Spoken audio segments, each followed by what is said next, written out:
I'm so pleased to be with you all today and to have the honor of introducing our 2019 Hero Defender. He represents Tennessee's 1st District and currently serves as the ranking member of the House Veteran Affairs Committee.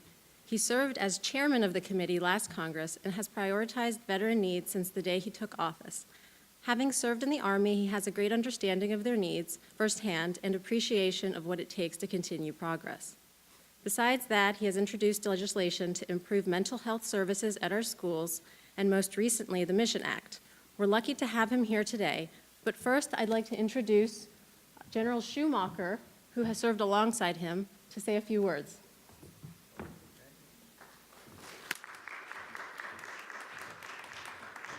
Well, this is one of these serendipitous events. I had the pleasure, while I was on active duty as the Surgeon General and Commander of the Medical Command, to work with this gentleman that is just about to be recognized publicly.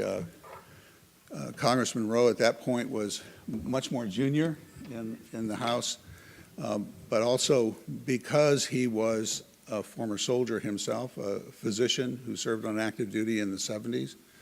In Korea, as I recall, with the 2nd Infantry Division, was very well respected and admired for his understanding of the role and, I don't want to say the plight, but the challenges of being on active duty for both the individual soldier, sailor, airman, Marine, Coast Guardsmen, and their families. And I had the privilege of not only hosting him at our house, but also traveling with him into combat zones. And it's always a privilege and a pleasure to go with members of Congress, but especially those like the Congressman and Congressman Tim Walz at the time now, the governor of Minnesota, who, because they had served in uniform, really understood the problems at a very intimate and personal level. And so, Congressman, congratulations. And thank you very much. Great to see you again, sir. Yes, sir. Thank you.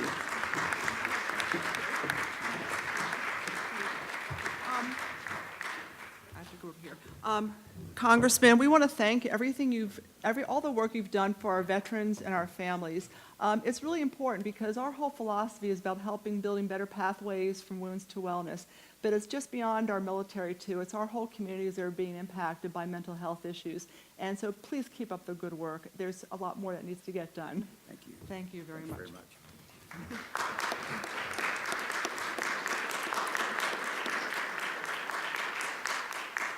Well, that was really bad. She said I had as much time as I want. That was not good for you all. And I think, first of all, thank you all very much. General, it's great to see you again, and you're exactly where you should be, mentoring young physicians and young soldiers. I think it's a great thing. I appreciate getting invited here. Since Congress only has a 10% approval rating, I'm glad to get invited anywhere, so thank you all for having me here. No, I grew up in Clarksville, Tennessee, which is the home of the 101st Airborne Division. All my friends, family were in the military. And so it was normal for me after, I know we have an all-volunteer Army now, and I tell people I volunteered. I volunteered to go to the mailbox one day. I got a draft notice is how I volunteered, as most of my generation during Vietnam did. And after I got out, I was drafted in the middle of my training. I came to East Tennessee, never thought anything more certainly about being here. Started a medical practice, taught medical students and residents, and decided I went off my medication is actually what happened. I ran for Congress, so be careful what you ask for. But the VA committee was a perfect spot for me, having served as in the 2nd Infantry Division in Korea, as in the Medical Corps, having done some of my training in a VA hospital, and then having taught medical students. And we have a large VA medical center not a mile from where I lived for 34 years. So it was a perfect committee for me. And at the time, in 2009, when General Shinseki was the secretary, we had 100,000 homeless veterans. We had a million claims backlogged, disability claims backlogged in 2009. I mean, it's just unbelievable when you saw that. One of the things that has occurred is that both administrations, both the Obama administration and the Trump administration, have been very good to fund the VA. When I got to Congress, we spent about $97 billion on all VA services, which are cemeteries, which they do an amazing job with, VA benefits, and health care. The president's ask this year in the budget, and this is 10 years later, is $220 billion. So the resources are there. In the last 2 years, when I chaired the Veterans Affairs Committee, I'm now ranking member. When I chaired it, in the last Congress, we passed almost 80 bills. Almost 50 of them were signed into law. And I want to just mention a few of them, which I think are extremely important bills. One was the VA Accountability and Whistleblower Protection Bill. This allows the Secretary and other members to terminate poor-performing employees. Most of those employees that I know, many of them are personal friends of mine, do a phenomenal job taking care of veterans. But it's a huge organization. The VA will have almost 390,000 employees at the end of this budget year. So it's a huge organization, over 150 medical centers, 800 outpatient clinics, just the healthcare side. So we did that. We also, because of the length of time it took to get a claim backlog, I saw many, including one of the best friends I'll ever have in my life, died while waiting to have his claim adjudicated, an Agent Orange claim from Thailand. We passed a bill that will allow that. It's now been in full effect for about 3 weeks. It'll allow cutting from years down to a few months. And I ran into a veteran in the regional office in Nashville about a month ago. I was up there just visiting, happened to be standing there, and I asked him what he was doing. This Marine had a claim for 7 years. He used the new RAMP program, the Rapid Appeals Modernization Program, and got his claim adjudicated in 90 days. That Marine had smiled from earlobe to earlobe, and he couldn't say enough good things about it. A bill that I sponsored, which was very near and dear to my heart, and I know to the General's heart, is the GI Bill. When I got out of the Army in 1974, the end of 1974, 1975 and 6, I used the GI Bill. They paid me $300 a month for 2 years that I finished my training up, and I'm appreciative to this day that my country invested that money in me and allowed me. It helped me a lot as a young civilian with a 2-year-old son and one on the way.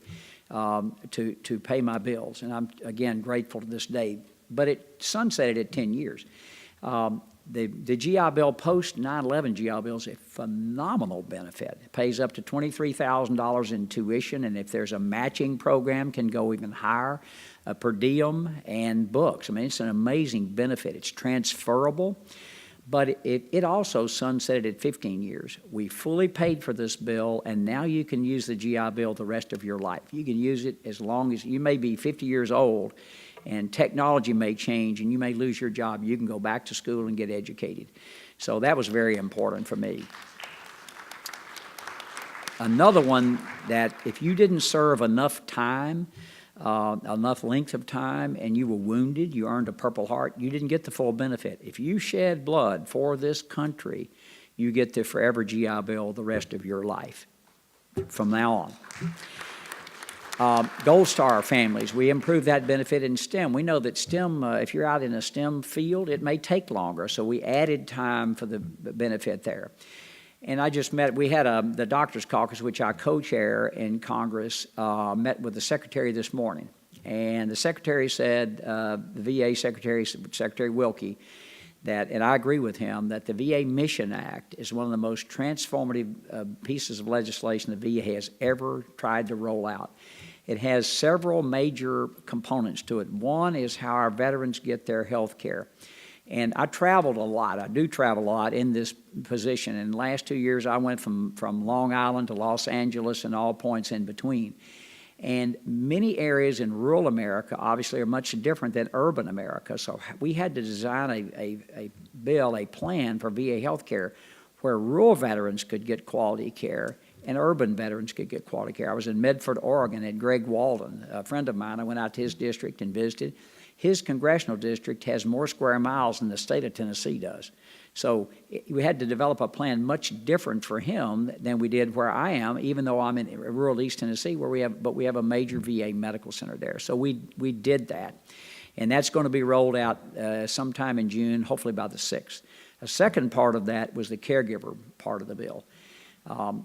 Catastrophically injured veterans after 9/11, we have spouses, either a husband or wife, who gave up their career and stayed home to help take care of this catastrophically wounded, injured veteran.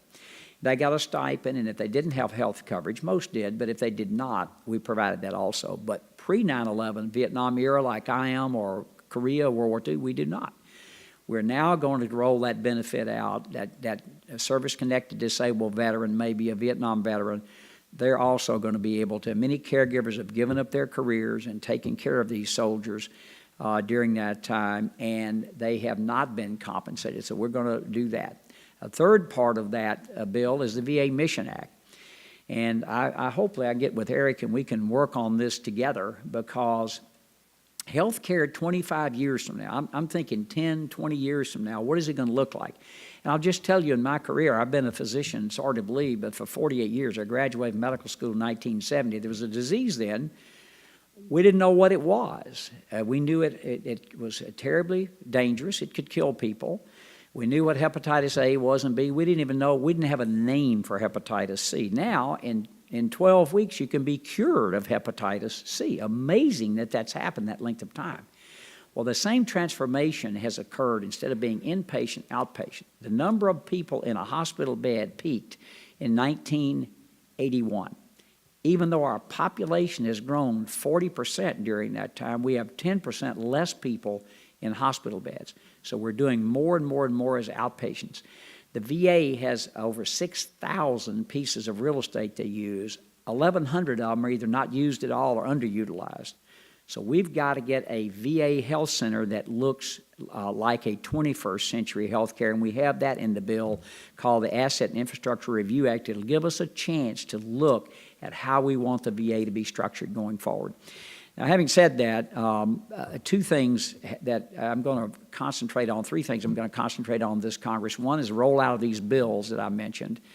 One last bill I want to mention that we didn't get passed through the Senate. They told me when I got here that I'm a Republican, and where I live in East Tennessee, Attila the Hun's a liberal. That'll give you any idea of where I live. But we passed a bill. They told me that when I got here that the Democrats were our opponents, but the Senate was the enemy. I'm beginning to sort of believe that. But the Blue Water Navy bill is a bill, again, to finish up what happened in Vietnam with Agent Orange. I understand why it was used. Look, you needed the defolding. We're being attacked from the jungle. You couldn't see. I got that. I understand that. No one needed or intended to harm American people, but it did. And we applied a presumption. If you put your boots on the ground, there are certain diseases that you get a presumption for. And I will just tell you, as a scientist, I've read the science on the Blue Water Navy. You'll never prove one way or the other at this point. You can't 50 years later. But we don't give the same presumption for those folks who actually were on surface ships. What we did with the Blue Water Navy bill is we gave the same presumption. There's 90,000 sailors left, and we're dying, my generation is dying at 523 a day. And I explained to my colleagues, look, if you wait long enough, we'll do the same thing we did for the mustard gas exposed folks in World War II. We won't do anything for them. We'll all die off. So we passed it 382 to 0 out of the House, not a single, and we fully paid for this bill. But it got hung up in the Senate. One senator put a hold on it, and it was not a very good Christmas present last year. But I've been working on it for 10 years. It won't hurt to work on it for 12 years. So we're bringing it back, and we're going to get that passed. We're going to get that bill signed into law. Two things, implementation of those bills, and then two other things that I think are great, incredible tragedies in this country. One is veteran homelessness. The fact that a person, a man or woman who served this country honorably lives on the street is just beyond comprehension in a wealthy country. And in 2009, there were 100,000 homeless veterans in the United States. That number now is under 90,000. Under 40,000. So it's been cut dramatically. And 10% of all homeless veterans live in one county in the United States, and that's Los Angeles. So it's in spots where it's very bad. We have a HUD-VASH voucher program, and we spend a lot of money on this to help prevent it, but it is still a problem. We're going to look at legislation this time about how we help families of these homeless folks, because there are people out there that are families, and the families need help also. So we're going to look at that. And last, I want to spend just a minute talking about one of the great tragedies in America today, which is suicide. We just, as I said, met with the secretary, and we all know the numbers, 20 per day. And I was sitting at my desk, and we were having a staff meeting one day, and we mentioned how much money we were spending on mental health at the VA, $8 billion a year. And I asked myself, well, how much did we spend in 2003, 15, 16 years ago? It was $2 billion. So we've quadrupled the money, but we haven't moved the needle at all. And I said, so if we haven't done that, why are we continuing to do the same things?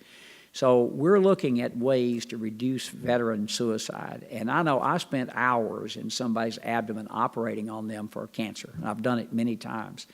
And yet, if you talk one person off the ledge, you've done the same thing as saving a life as I do, as I have in the operating room. So it is paramount on us to be able to do that. I have a bill. We know that our Guard and reservists serve a little differently than our active duty folks do. They go home. I'm having someone in the office, I think either today or tomorrow. Guard Your Buddy in Tennessee is an organization in our state that's implemented in our Tennessee Guard that's reduced suicide by 70% since 2011. That's remarkable. So we need to look at those best practices and bring those in, those mental health issues in to help reduce this. I think we can do it as a nation. We want to.